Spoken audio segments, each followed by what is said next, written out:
Bismillahirrahmanirrahim. Teman-teman DNA yang saya hormati, semoga kita selalu diberikan kesehatan lahir dan batin, umur yang panjang, limpahan rezeki, dan yang terpenting kita selalu diberikan keberkahan, daya yang kuat, dan energi yang positif. Teman-teman, jiwa dan raga kita seharusnya selalu damai dan nyaman. Oleh sebab itu, kita harus terus terkoneksi dengan Allah Subhanahu wa taala dan menggambarkan dengan hati-hati apa yang kita inginkan, lalu kita mempunyai keyakinan. Kalau keyakinan apa yang kita inginkan sudah ada, maka kita harus kunci keinginan tersebut dan kita wujudkan hingga cita-cita kita tercapai. Apabila kita ada susah hati, rasa gundah, rasa kecewa, rasa bimbang, rasa pesimis, maka seharusnya kita harus melihat jiwa dan raga kita yang sedang kesusahan, maka kita buang rasa susah itu. Kembali menjadi damai dan tenang. Apa penyebab rasa susah hati tersebut? Penyebabnya adalah kita merasa memiliki, kita mempunyai ego, kita memiliki harta, mempunyai ilmu yang tinggi, mempunyai kecerdasan, mempunyai jabatan. Nah, itu adalah sumber-sumber penyakit, itu akan memicu diri, jiwa dan raga kita mempunyai ego, yang akhirnya kita terjebak dalam permainan hawa dan nafsu. Jiwa dan raga kita dikuasai oleh hawa dan nafsu. Apabila jiwa dan raga kita sudah dikuasai oleh hawa dan nafsu, maka akan ada susah hati. Kembali lagi, ayo kita saksikan jiwa dan raga kita itu selalu dalam keadaan damai dan nyaman, dan kunci di situ. Apabila kita mempunyai keinginan dana kita yang kita investasikan di DNA itu aman, dan keinginan untuk mendapatkan keadilan, dan kita menyaksikan kiranya bagaimana pemerintah, aparat hukum, dan juga para wakil-wakil rakyat bekerja. Kita saksikan dan kita selalu mengendalikan jiwa dan raga kita dalam keadaan nyaman, damai, dan tenang. Baik, sekarang hajat kita adalah tentu masih tentang DNA Pro, yaitu dana kita dan juga kelangsungan DNA ini selanjutnya seperti apa. Kemarin kita sudah menyaksikan fakta-fakta atau the truth, ya, kenyataan-kenyataan, kebenaran-kebenaran yang ditemukan oleh Bareskrim. Yang dimana sehari sebelumnya kita juga sudah menyaksikan bagaimana wakil-wakil rakyat tingkat tinggi di DPR RI Komisi 6 juga telah memberikan bantuannya kepada masyarakat. Dan juga kita tahu dari pemerintah, dari Bapepti juga sudah ada pembicaraan bersama-sama dengan para member DNA yang mewakili bersama dengan Komisi 6. Jadi sikap dari Komisi 6, sikap dari Bapepti, sikap dari Ketua Bapepti yang baru, Bapak Didit, juga sudah kita saksikan. Nah, kemarin kita sudah menyaksikan bagaimana pihak investigator, ya, pihak dari kepolisian, yaitu dari Bareskrim, menyampaikan temuan-temuannya. Tentu kemarin juga saya sampaikan bahwa temuan-temuan itu adalah temuan-temuan awal. Dan dari Bareskrim juga akan melanjutkan temuan-temuan itu, akan terus berproses hingga nanti mendapatkan kebenaran yang lebih benar, yang lebih sejati, dan juga sebetulnya investigasi itu ditujukan untuk keadilan. Jadi mengungkap kebenaran-kebenaran itu di awal. Jadi tentu masih belum selesai. Kemarin sudah kita saksikan bahwa ada salah satu atau dua pernyataan dari pihak penyidik bahwa DNA itu tidak mempunyai izin. Lalu ada juga DNA itu trading pura-pura, artinya tidak real. Ya tentu fakta-fakta ini ya tentu seperti janji daripada pihak dari Bareskrim juga ini akan terus didalami, akan terus di uh, dicari kebenaran-kebenaran yang lain. Sejauh mana DNA dinyatakan tidak berizin dan sejauh mana DNA itu tradingnya tipu-tipu pura-pura, katanya seperti itu ya. Tentu ini akan terus berlanjut. Apakah kebenaran lain bisa didapatkan? Ya, tentu kalau memang tidak ada izin, ya harus dicari tahu kenapa tidak ada izin apa dan sebagainya. Lalu kalau pura-pura trading, kapan pura-pura trading? Kan sudah lama tradingnya ya, sudah berlangsung selama lebih dari 1 tahun, hampir 2 tahun, mungkin 3 tahun. Selanjutnya yang berseteru siapa ya? Apakah ada yang dirugikan? Tentu yang dirugikannya pihak mana yang dirugikan? Apa tuntutannya? Ada juga sebagian besar member DNA yang merasa tidak dirugikan. Ya tentu ini tidak berseteru ya. Yang berseteru adalah yang dirugikan. Yang dirugikan adalah pihak mana, itu nanti akan juga mendapatkan kejelasan ya dalam investigasi yang dilakukan oleh penyidik. Lalu ada juga dari pihak pemerintah ya, dari Bapepti dalam tanya jawab dengan Komisi 6 yang juga di situ ada para wakil member DNA, juga sudah terlihat bahwa dari pihak Bapepti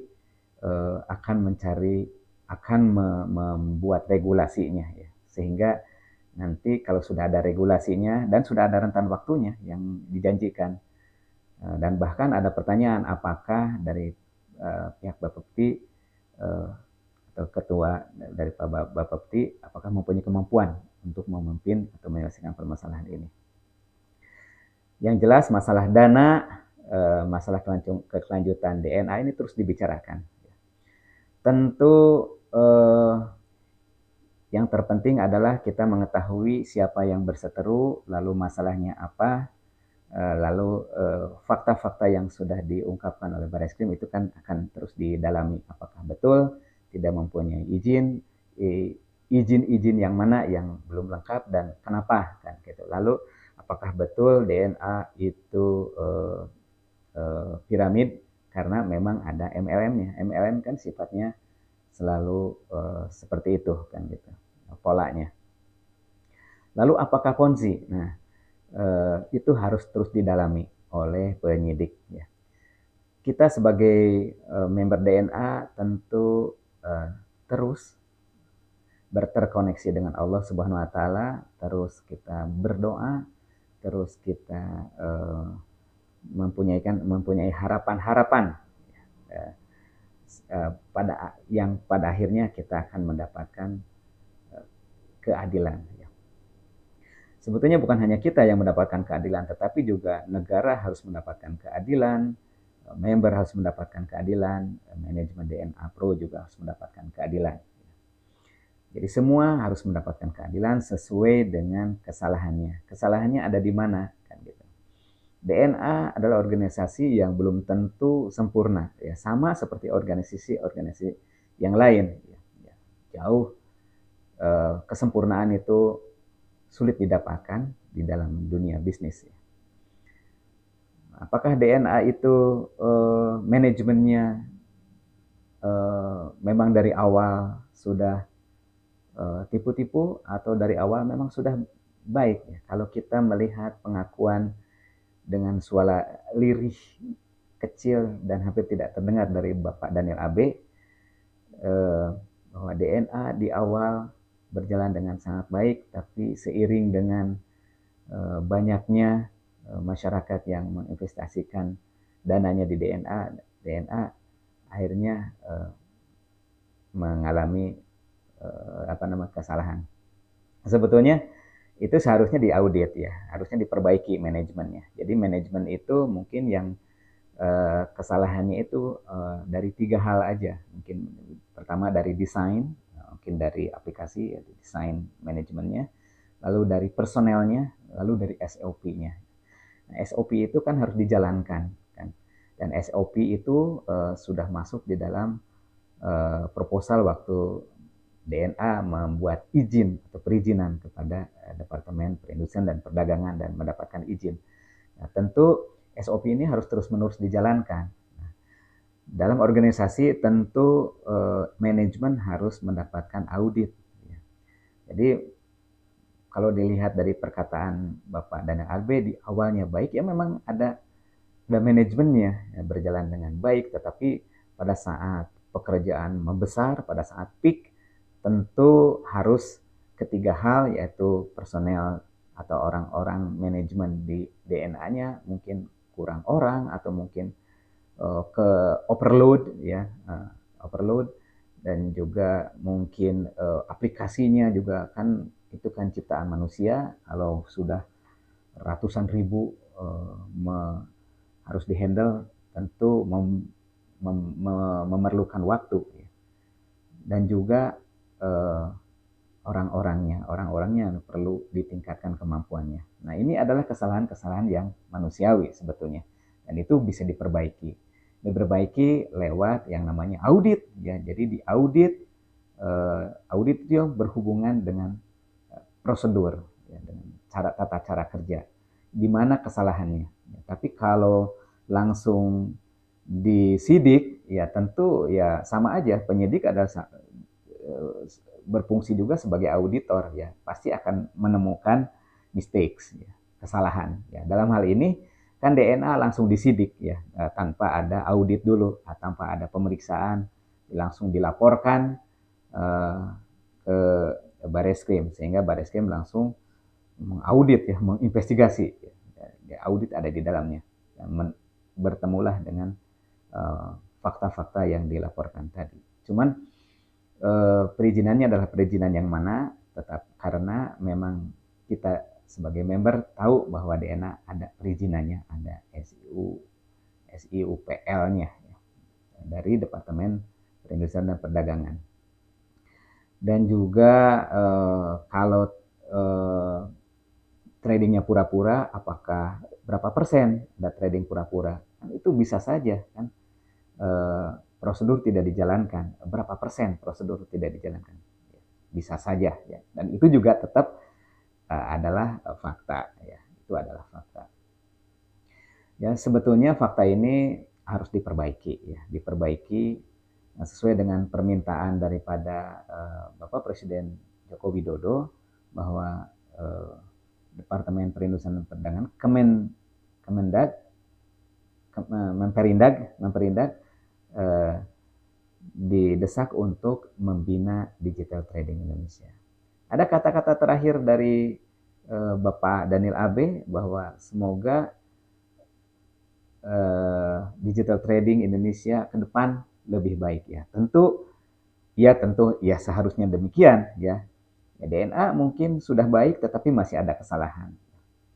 Kesalahan ini apakah akan menyebabkan ditutup, lalu dananya hilang, lalu manajemen menjadi penjahat besar? Ya tentu keadilanlah, tentu keputusanlah dari sang pengadil, yaitu dari kejaksaan, yang menjadi alat daripada pemerintah dan juga para wakil rakyat ya. Jadi saat ini dari pemerintah sudah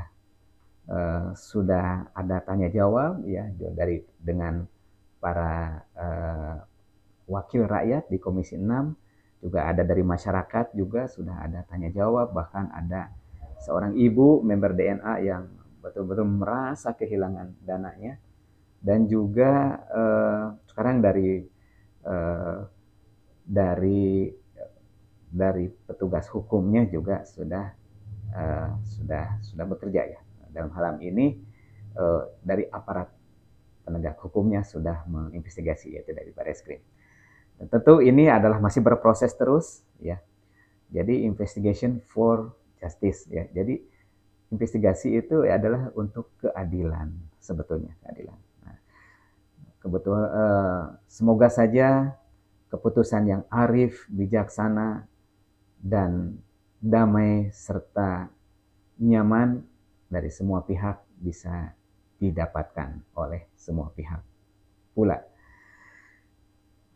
Demikian pendapat saya sebagai member DNA. Semoga teman-teman tetap tenang, tetap sabar, tetap damai menantikan keputusan apapun yang akan kita dapatkan. Semoga Allah Subhanahu wa taala meridhoi dan memberikan keberkahan kepada kita semua.